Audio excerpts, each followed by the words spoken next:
It's easy to lose a minute when you're half asleep.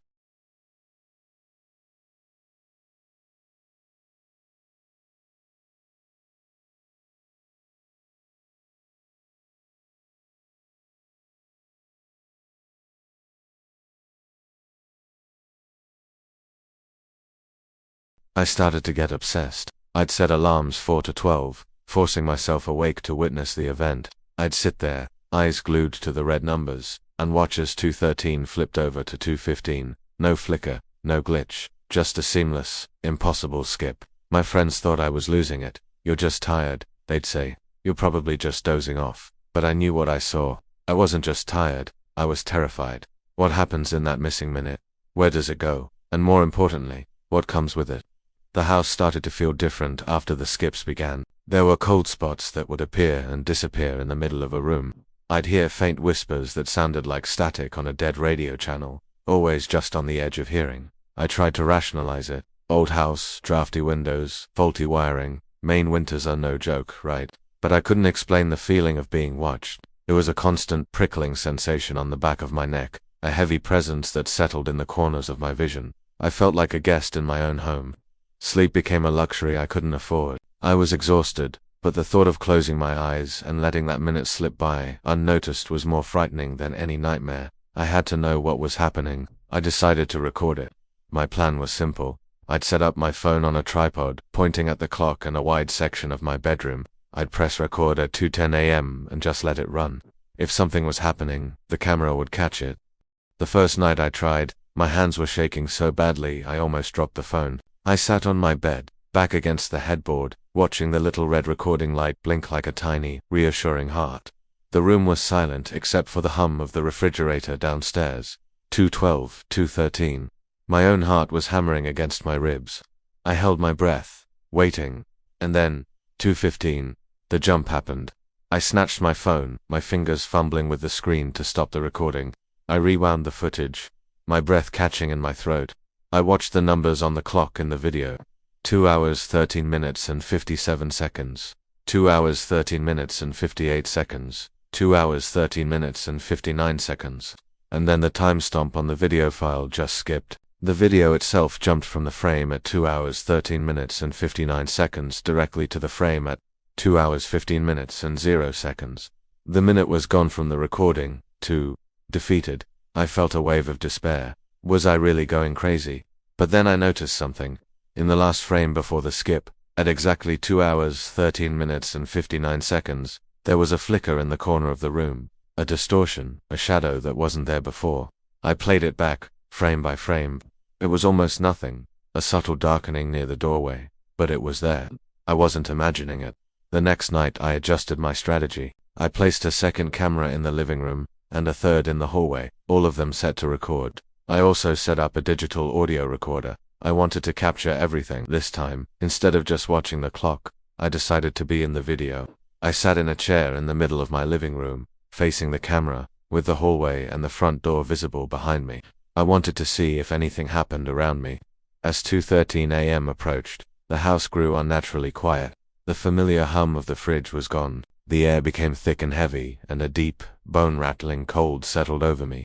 At 2 hours 13 minutes and 59 seconds, the lights in the house flickered and died, plunging me into total darkness. My heart seized in my chest. A split second later, they flickered back on.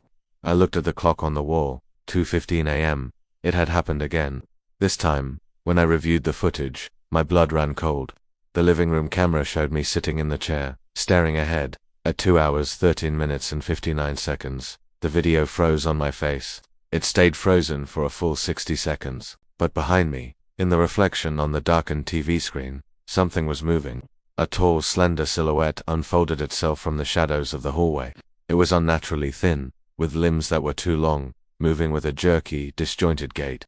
It glided silently into the living room and stopped directly behind my frozen form in the chair. It leaned over me. I couldn't see a face, just a smooth, pale oval where a face should be. It bent down until its head was right beside mine, as if it were whispering something in my ear. For a full minute of real time, a minute that was completely erased from my own perception and the camera's primary recording, this thing stood over me. Then, just as silently as it appeared, It straightened up and receded back into the shadows. The instant it was gone, the video unfroze, the clock in the corner of the footage jumped to 2 hours 15 minutes and 0 seconds, and my image on the screen blinked, completely unaware of the horror that had just transpired behind me. I watched the video over and over, my mind refusing to accept what my eyes were seeing. The figure, the missing minute, it was real. I wasn't crazy, I was being visited. I took the footage to the police. I sat in a sterile interrogation room, trying to explain the impossible to a skeptical officer. He watched the video, he saw me freeze, he saw the clock jump, but he claimed he couldn't see the figure in the reflection. "It's a shadow, a trick of the light," he said, handing the phone back to me with a dismissive shrug. "You live in an old house, the wiring is probably shot. Get an electrician, and maybe get some sleep." They didn't believe me, no one would. I was alone with this thing. That night I didn't set up any cameras. What was the point? I knew what was coming. I couldn't stop it. I just sat on my couch, wrapped in a blanket, and waited. The house was colder than ever before. The silence was absolute. I watched the clock on the cable box, 2:12, 2:13. I didn't blink. I didn't breathe. I just stared at the numbers, waiting for them to change, waiting for my time to be stolen again. But this time, it was different. When the clock hit to 14, it didn't skip. It just stopped.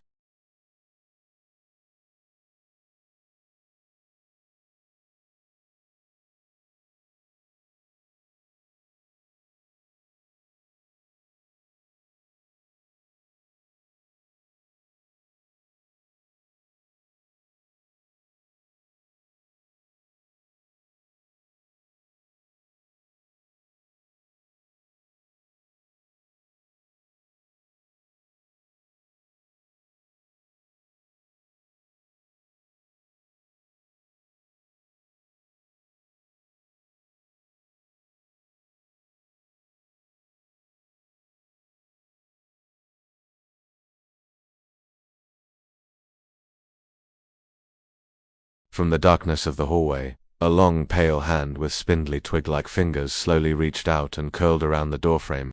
It wasn't a shadow this time. It was solid, it was real, and it was in my house.